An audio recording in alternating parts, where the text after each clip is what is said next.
jelaskan agenda nanti tanggal 11 apa, dan mungkin Abang akan hadir sendiri atau bersama klien? Ya, jadi begini ya rekan-rekan media ya, bahwa tanggal 11 Juni ya itu lusa adalah merupakan sidang lanjutan terkait tentang sidang sebelumnya ya tanggal 28 Juni. Jadi itu biasa ya, itu secara mekanisme hukum itu tetap akan seperti yang kemarin ya, mempertanyakan para pihak itu apakah sudah keseluruhan hadir, yaitu pertama penggugat, kemudian si tergugat, lalu kemudian turut tergugat pertama dan turut tergugat kedua serta turut tergugat ketiga. Lalu kemudian eh, majelis hakim akan memeriksa ya kalau para pihak ini diwakilkan oleh kuasa hukumnya ya, memeriksa apa? Memeriksa berkas-berkas seperti berita acara sumpah, kartu advokat dan kuasanya ya. Jadi dapat kami sampaikan itu hanya sebatas untuk melihat tentang kehadiran para pihak dan melihat berkas-berkas para kuasanya ya.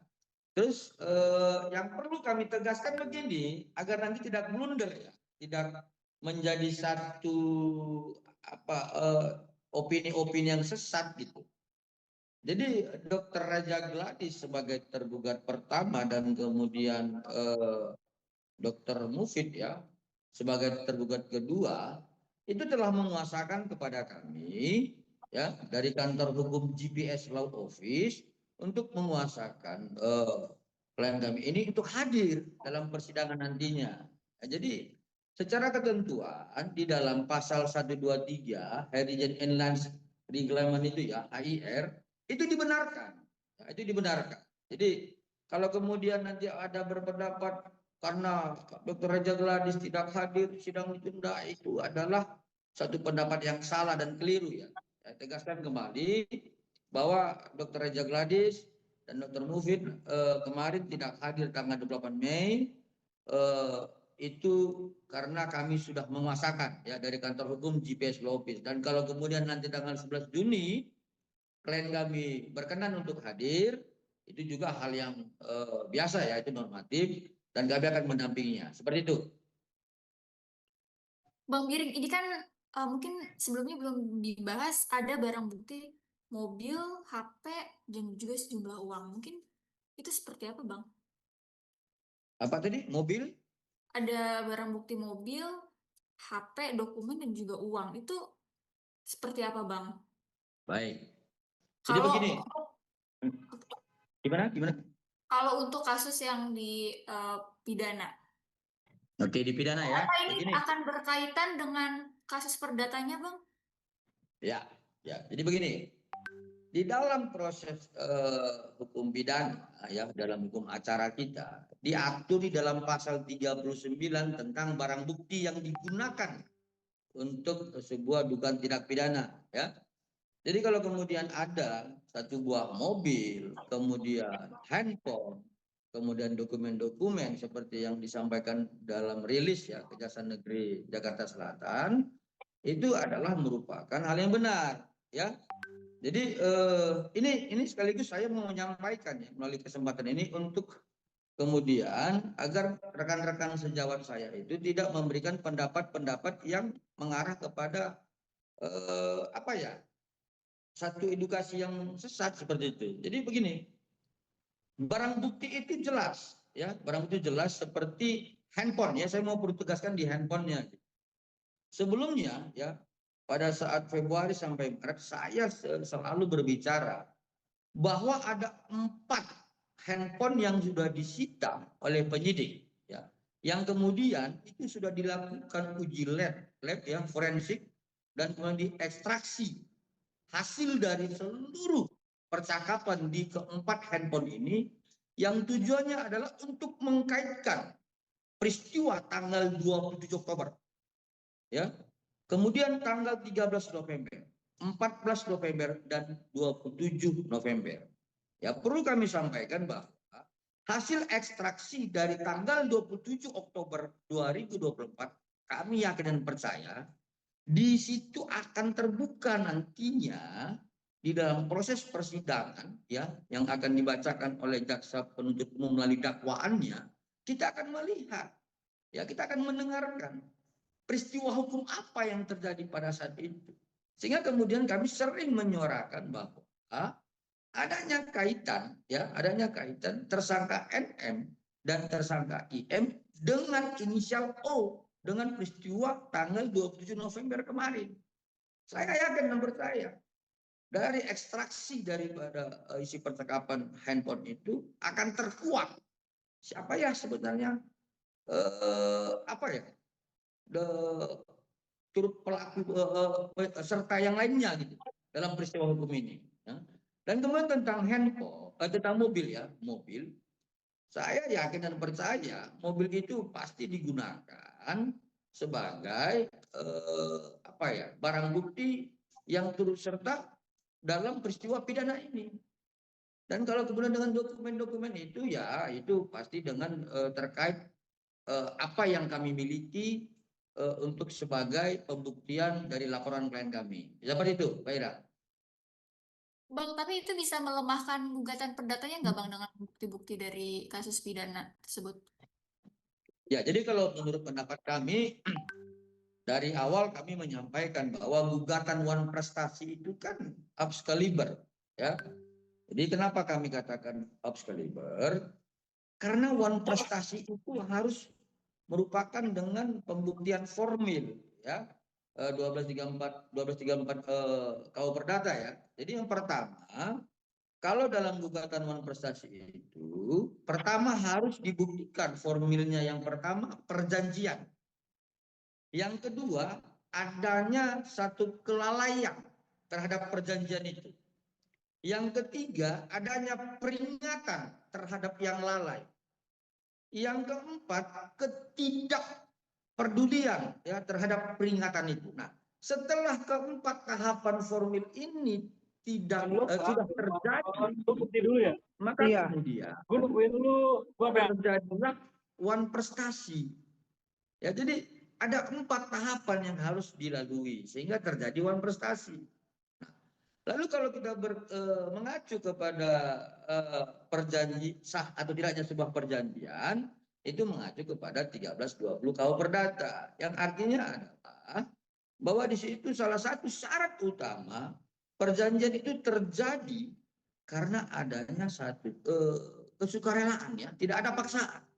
Tetapi kalau dikaitkan dengan proses pidana yang sekarang, ya, telah terjadinya penetapan tersangka, telah terjadinya penahanan, kemudian telah terjadinya P21 tahap pertama dan tahap kedua. Nah, ini kan membuktikan bahwa tidak adanya perjanjian yang sah ya sebagaimana 1320 KU Perdata, tetapi telah ya penyidik dan jaksa penuntut umum dalam ketentuan hukumnya telah sepakat bahwa ini adalah merupakan sebuah dugaan tindak pidana pemerasan. Ya, kalau dulu persangkaan pasalnya 368 KUH pidana, sekarang setelah dalam proses P21 jaksa menganggap ini adalah pasal 369, yaitu pengancaman pemerasan dengan proses verbal. Seperti itu. Jadi kalau kemudian ini sudah berproses P21, saya akan percaya perjanjian itu yang dikatakan dalam One Prestasi akan semakin kabur. Seperti itu, Pak Ira. Dokter Reza sendiri akan hadir Bang ke sidang perdata atau seperti apa? Ya, jadi terakhir ya kemarin sebelum saya kembali ke Medan ya, kami sempat berkomunikasi dengan klien kami Dokter Reza dengan proses perkembangan ini. Ya, kalaupun nanti kalau tidak ada halangan, beliau akan menyempatkan hadir tanggal 11 Juni ini. Itu untuk menunjukkan bahwa beliau ini sebenarnya berani untuk menyampaikan sebuah kebenaran. Tetapi kalaupun beliau tidak hadir bersama dengan suaminya turut tergugat kedua, itu mungkin nanti karena ada kesibukan, kan sudah ada kami ya kuasa hukumnya yang mewakili klien kami yaitu Dr. Reza dan Dr. Mufid untuk menghadiri persidangan tanggal 11 Juni nanti. Seperti itu, Mbak Ira. Yang lain? Bang, berarti untuk statusnya Dokter Oki itu kan katanya masih saksi ya Bang ya? Itu gimana tuh Bang? Ya, jadi begini, dalam proses laporan pidana ya, setiap orang yang dilaporkan itu harus kita lekatkan yang namanya asas presumption of innocence ya, asas praduga tidak salah. Tahapan pertama, setiap orang yang dilaporkan itu harus menyandang status saksi ya. Tapi kalau kemudian penyidik setelah menemukan bukti permulaan yang cukup ya, minimal 2 alat bukti sebagaimana pasal 183 dan 184 KUHP dan keputusan Mahkamah Konstitusi nomor 21 tahun 2014, maka saksi yang sebelumnya diperiksa dalam proses lidik akan ditetapkan sebagai tersangka. Nah, tapi kalau kemudian beberapa belakangan hari ini saya terus menyuarakan saksi O dan saksi S harus dihadirkan, tujuan saya hanya sebatas untuk kemudian diminta keterangan saksi O dan saksi S ini untuk kemudian dikaitkan dengan peristiwa-peristiwa hukum yang dilaporkan oleh klien kami dan dikaitkan dengan hasil forensik Cyber Polda Metro Jaya. Jadi kalau ketika itu terjadi, saya yakin ya status saksi itu akan menjadi naik. Ya, ini dugaan kami seperti itu. Tapi nggak apa-apa, Bapak ya. Ini sudah P21. Saya yakin dan percaya ya dalam dakwaan itu akan diutarakan oleh jaksa penuntut umum, dan dalam kesempatan ini saya sampaikan kepada jaksa penuntut umum nantinya agar dapat ya menghadirkan saksi S dan saksi O untuk dimintai keterangan dalam persidangan laporan klien kami terhadap dugaan pidana sebagaimana LP 7355 tertanggal 3 Desember 2024. Begitu. Bang, tapi Bang, dari pihak kuasa hukumnya juga katanya Dokter O juga siap kalau menjadi saksi gitu Bang. Dan bukti-buktinya antara Dokter O dan Dokter RG itu kan hanya dari pihak pengacaranya cuman kayak menjembatani antara RG dan NM. Itu gimana tuh Bang? Jadi begini, dari awal kan seluruh pendapat-pendapat yang menggiring bahwa klien kami itu tidak benar dalam laporan kan sudah terbantahkan. Pertama, ya tidak akan mungkin NM dan IM menjadi tersangka. Lalu ini terbantahkan. Kedua, ada pendapat-pendapat berlanjut tidak akan mungkin ditahan. Terbantahkan. Ketiga, tidak akan mungkin P21. Nah, ini terbantahkan. Nah, lalu apalagi yang harus kami buktikan bahwa dengan proses hukum ini apa yang kami sampaikan ini benar. Ya. Jadi kalau kemudian penasihat hukum dari inisial O menyatakan bahwa hal seperti yang kalian sampaikan itu, ayo kita buktikan dalam persidangan. Ya, karena kami yakin dan percaya hasil dari forensik Cyber Polda Metro Jaya ya, yang merupakan ekstraksi dari keempat handphone milik terlapor ini akan membuktikan peristiwa-peristiwa hukum itu. Seperti itu. Bang Diri kembali ke perdata. Kalau turut tergugat hari Rabu nanti tidak hadir juga, apa sidangnya akan ditunda atau terus lanjut, Bang? Ya pada prinsipnya kan begini, para pihak harus hadir ya, para pihak harus hadir keseluruhan, dan kemudian sebenarnya dalam persidangan perdana itu para pihak akan dipertanyakan ya, oleh majelis hakim tentang proses mekanisme mediasi. Ya, jadi ini permulaan sidang perdana ini hanya permulaan aja menentukan jadwal mediasi. Ya, jadi kalau pertanyaannya apakah nanti turut tergugat 1 dan turut tergugat 2 dan turut tiga tidak hadir, apakah diteruskan? Ya kita lihat nanti.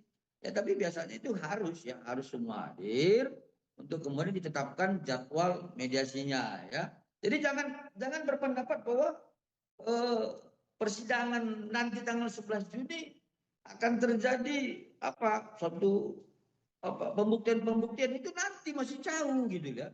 Ya, jadi tahapannya adalah setelah mediasi kemudian tidak mendapatkan sebuah kesepakatan, maka kemudian dilanjutkan dengan pembacaan gugatan. Ya, dalam perdata itu pembacaan gugatan.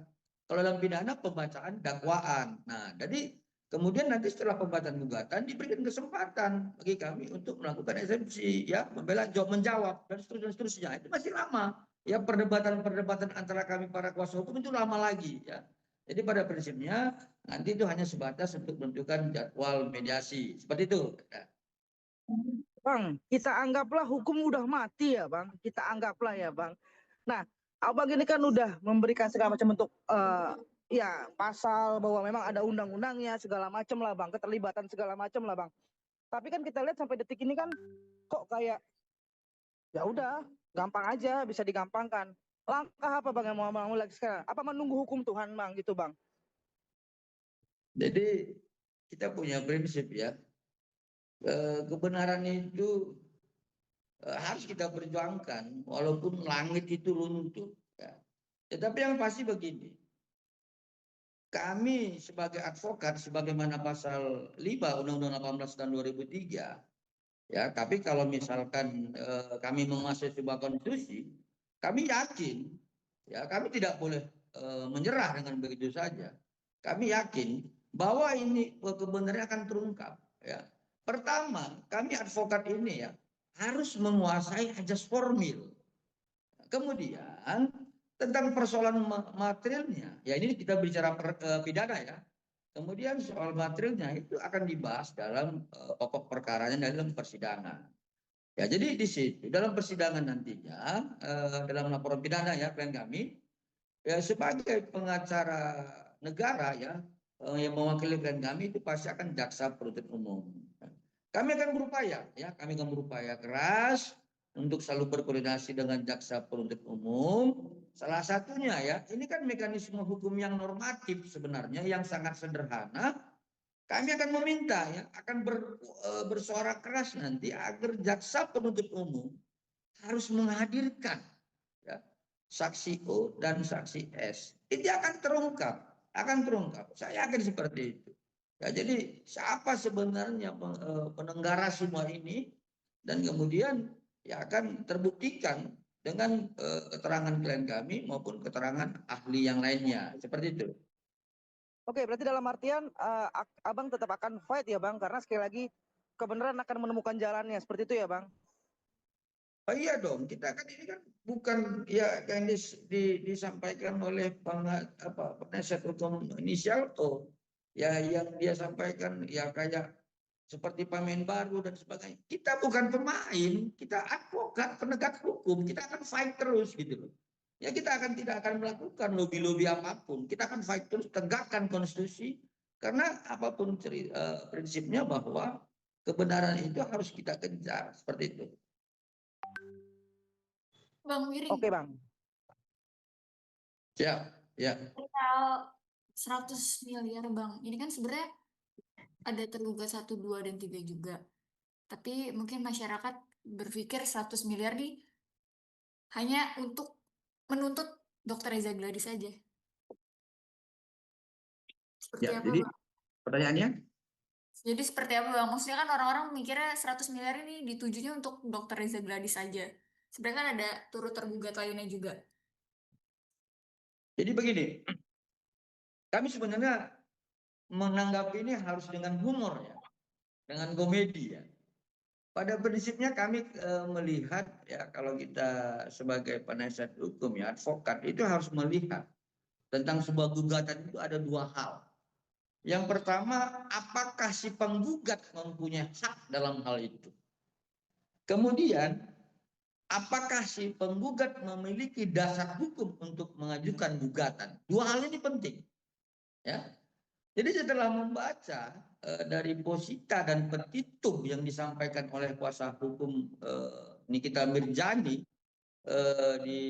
kepada Pengadilan Negeri Jakarta Selatan, setelah membaca itu, kami melihat ini kan tidak terpenuhi.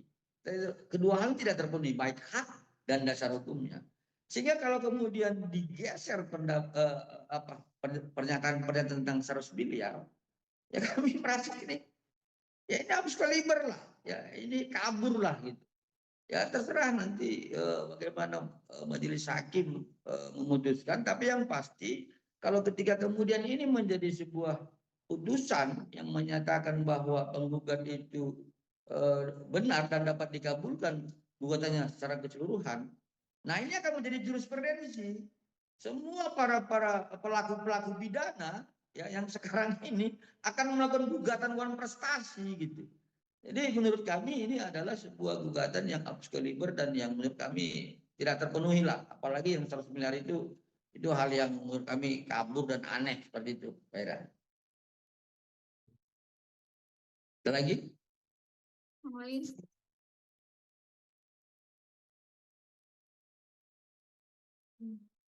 Udah nggak ada yang mau nanya ya?